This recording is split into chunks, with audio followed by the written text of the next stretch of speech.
دوستو، خواجہ غریب نواز چشتی رحمت اللہ علیہ کی مزار مبارک کو ہندوستان کے بادشاہ اورنگزیب عالمگیر نے توڑنے کا ارادہ کیا۔ بادشاہ اورنگزیب کو ولیوں کے بارے میں یہ غلط فہمی تھی کہ مرنے کے بعد مزاروں میں انہیں زندہ کیا جاتا ہے۔ اپنی اسی وہم کو دور کرنے کے لیے بادشاہ اورنگزیب ایک دن غریب نواز کی زیارت کرنے کے لیے اجمیر شریف پہنچے، اور جب اجمیر شریف پہنچے تو اجمیر پہنچ کر اورنگزیب نے اپنے قاضی سے کہا کہ چلو مان لیتا ہوں کہ غریب نواز اللہ کے ولی ہیں، مگر میں تبھی مانوں گا جب میں ان کو سلام پیش کروں گا اور مجھے سلام کا جواب ملے گا۔ اگر مجھے سلام کا جواب نہیں ملا تو میں مزار شریف کو توڑ دوں گا۔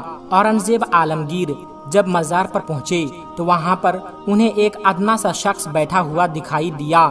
وہ شخص انتظار کر رہا تھا۔ بادشاہ اورنگزیب نے اس شخص سے پوچھا، اے شخص، کیا معاملہ ہے؟ تم یہاں پر کیوں بیٹھے ہو اور تم پریشان کیوں لگ رہے ہو؟ تو اس شخص نے بادشاہ اورنگزیب سے فرمایا، حضرت، میں آنکھ سے نابینا ہوں، یعنی میں اندھا ہوں، اور کافی وقت سے خواجہ غریب نواز رحمت اللہ علیہ سے دعا کر رہا ہوں کہ میری آنکھوں کی روشنی مجھے واپس مل جائے، لیکن کوئی فائدہ نہیں ہوتا۔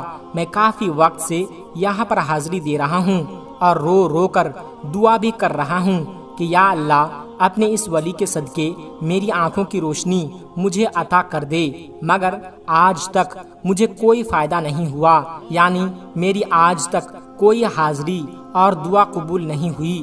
تو بادشاہ اورنگزیب نے اس اندھے شخص سے کہا کہ میں مزار پر سلام پیش کرنے کے لیے جا رہا ہوں، اور جب میں واپس آؤں اور تب تک اگر تیری آنکھوں کی روشنی تجھے واپس نہ ملی تو میں تلوار سے تیری گردن اڑا دوں گا۔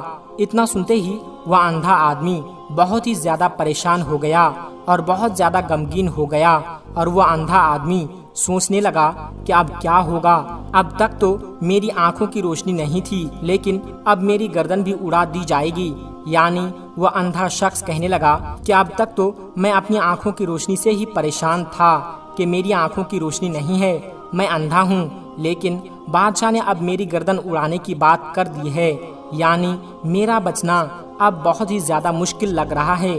پھر اس اندھے آدمی نے زور زور سے رو کر اور تڑپ تڑپ کر خواجہ غریب نواز سے فریاد کیا، اور جب بادشاہ اورنگزیب نے خواجہ غریب نواز کو سلام پیش کیا، یعنی جب بادشاہ اورنگزیب مزار کے پاس پہنچے اور مزار کے پاس جا کر انہوں نے سلام کیا تو مزار میں سے کوئی جواب نہیں ملا۔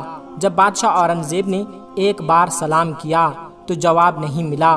پھر بادشاہ اورنگزیب نے دوسری بار سلام کیا، پھر بھی سلام کا جواب نہیں ملا۔ لیکن جب تیسری بار اورنگزیب نے السلام علیکم ورحمۃ اللہ وبرکاتہ کہا تو اندر سے آواز آئی کہ وعلیکم السلام ورحمۃ اللہ وبرکاتہ، اور پھر مزار شریف سے آواز آتی ہے کہ اے بادشاہ اورنگزیب، دوبارہ ایسی ضد نہ کرنا، کیونکہ تمہاری ضد کی وجہ سے میں اس اندھے کی آنکھوں کی روشنی لینے عرش الہی پر گیا تھا، اور اسی وجہ سے تمہارے سلام کے جواب دینے پر دیری ہو گئی۔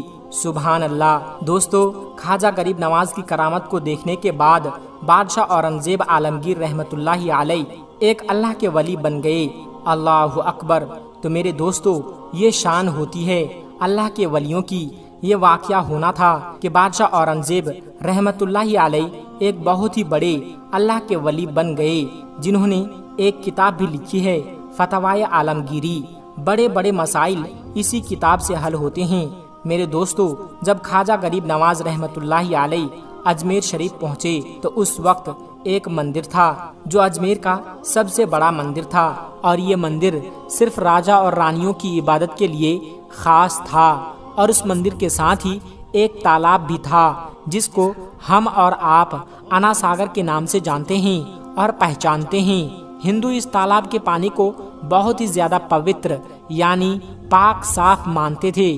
ان کا ماننا تھا کہ جو بھی اس تالاب میں نہا لے گا اس کے سارے گناہ جھڑ جائیں گے۔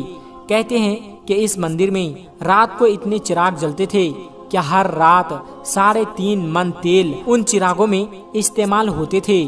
اگل بگل کے کئی دیہاتی علاقے مندر کے نام تھے، یعنی ان دیہات کی آمدنی مندر پر خرچ ہوتی تھی۔